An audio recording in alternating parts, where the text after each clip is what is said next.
Yeah, okay. Good morning, everyone. So we started this morning by hearing Eric talk about embedding a lean startup mindset into the DNA of our organizations. And when I hear that, what it makes me think is that we need to address our meetings. And it's not just myself who has that belief. This is a quote by Bob Pothier, who is Director of Leaders in Partnership and also a former GE exec. And what he said is that the strongest message about how you want your culture to perform is embedded in how you conduct your meetings. So there is this inextricable link between a company's culture and how they run their meetings. We've heard a lot about culture, and I'm sure we're going to hear more about culture today. But when I think about culture, what that means for me is it's the set of beliefs and behaviors that guide how your employees act and interact. It's what they think is appropriate to do in their own work and how they manage themselves and how they work with their colleagues. And culture is expressed in lots of different ways. These are the signals that tell people what's appropriate. So it can be rituals that you have or systems or even the language that you use every day that tell people what is it that I should do when I'm acting with my colleagues. So culture and meetings, why meetings are so important. Well, meetings are where decisions are often made, insights and ideas generated and shared. It's where relationships get built, power and authority are expressed. They play a really critical role, no matter how much we hate them, they play a really critical role in how we do work today. And that's why I've spent the past few years building Meteor. So when I started, we were a web app, a web and mobile app, and we wanted to bring best practices in meetings into organizations, help you plan a thoughtful agenda, take clear notes, and then activate all of that good thinking in your follow-through. And what we found from working with our customers is that meetings are not just an activity that happen kind of throughout the day. They really, truly are part of a culture. And so we've expanded our offerings, and now we still have our technology, but we've added to that coaching and skill building so that we can bring to the table the change management and all of the other aspects that really help shift a culture to be one that has effective meetings and really a healthy, strong organizational culture.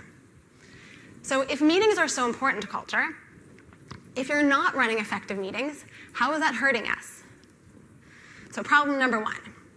On average, managers and senior executives spend about half their time in meetings. Does that resonate with anyone here? Yeah, exactly.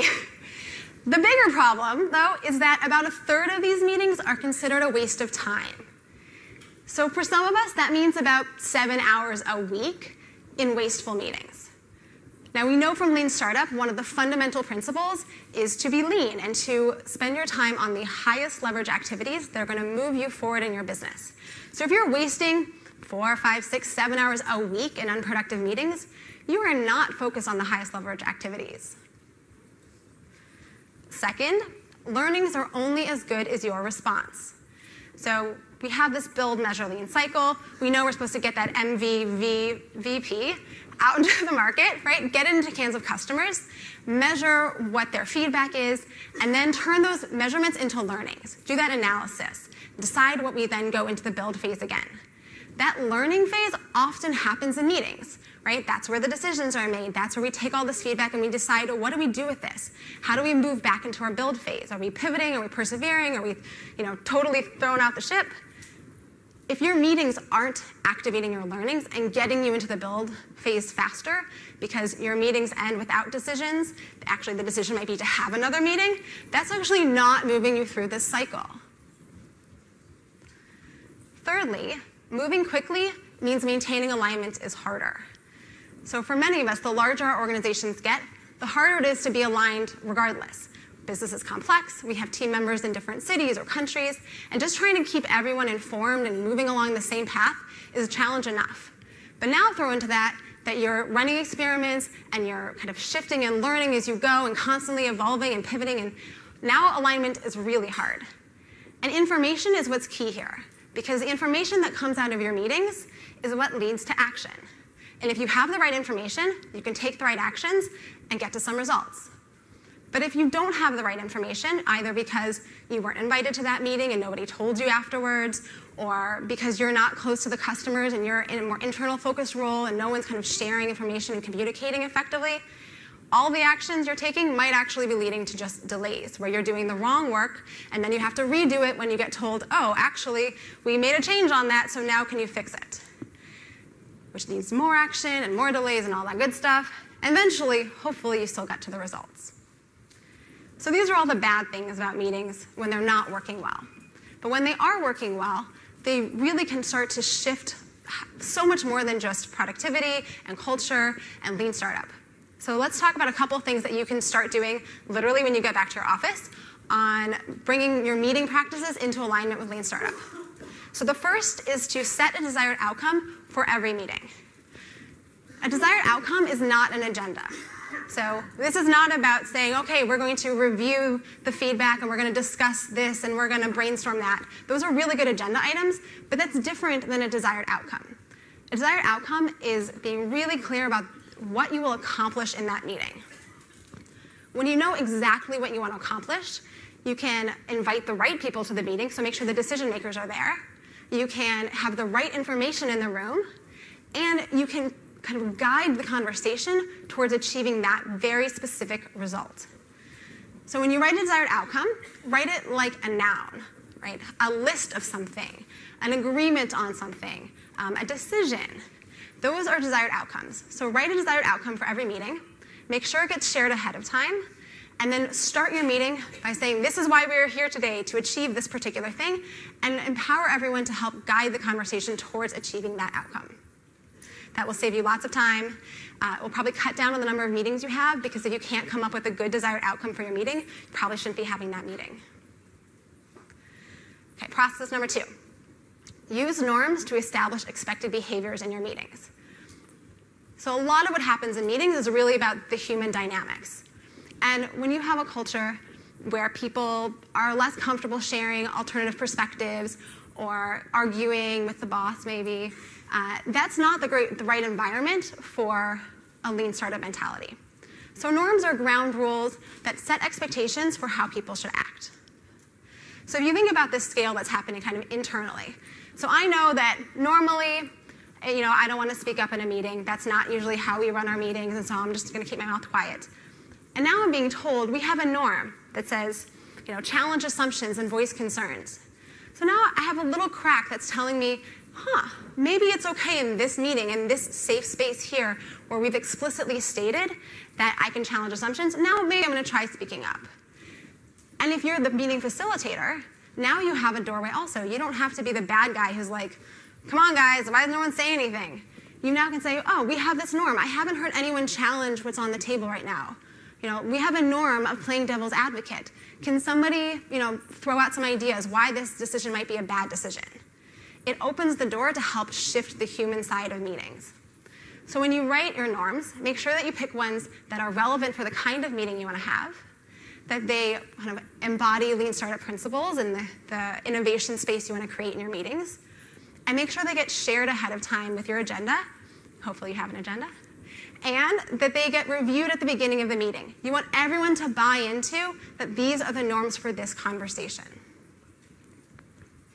So number 3, take notes, share them, and build yourself a knowledge bank. So I mentioned before about getting out of alignment if you don't have the right information.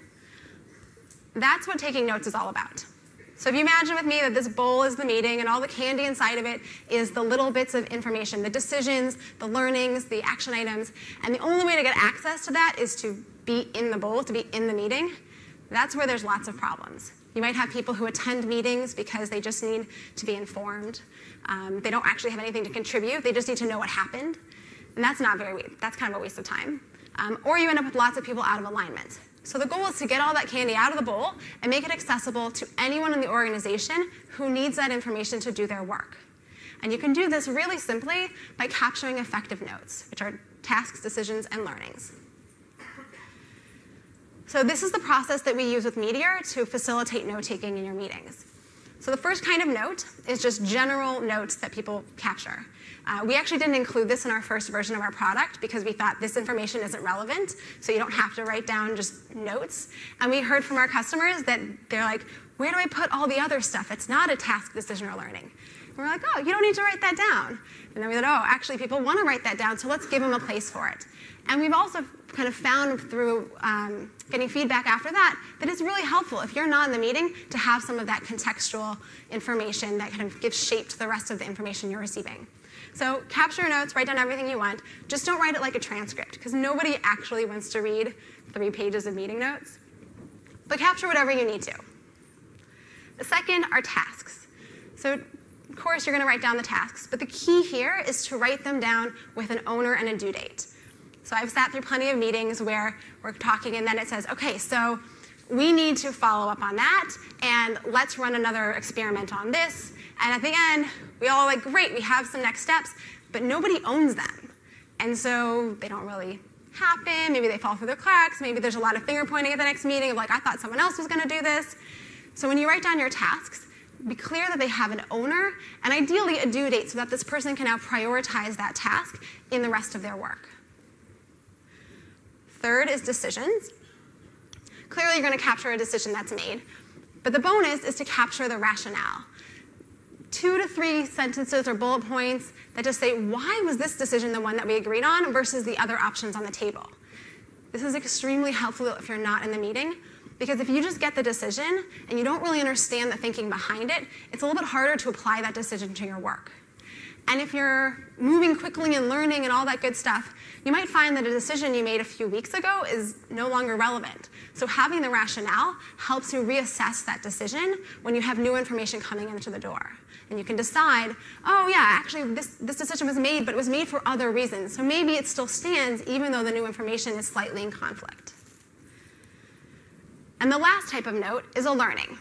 So we talked before about culture and rituals and language as being elements of culture. Well, learning is an element of Lean Startup, and it can be an element of your notes. So when you take notes, capture critical information, key takeaways, insights, all of those pieces that say this information rises above just the general notes. This is the information you need to know about, or you need to be able to find in the future. And when you take your notes like this, what you'll find is that if you're not in the meeting, you can quickly skim through and find those key takeaways. I have some of my customers who've told me, I stopped going to meetings now because my team sends me the notes, and I can quickly see in about 30 seconds what I need to know. And if there's a problem, I can jump right in and reshape whatever's going on. But for the most part, 90% of the time, I just saved myself a half an hour because I didn't have to go to the meeting, and I can still be informed. So make sure you take good notes, share them with people who aren't in the meeting, and put them in a centralized place so that people can access that information when they need it. So as we conclude, meetings are a microcosm of your company. They bring people together from across departments, up and down the chain, right? And what happens in meetings is really important work. And so the way you manage your meetings really truly is a cultural element, and it really impacts how people think and behave outside of the meeting as well.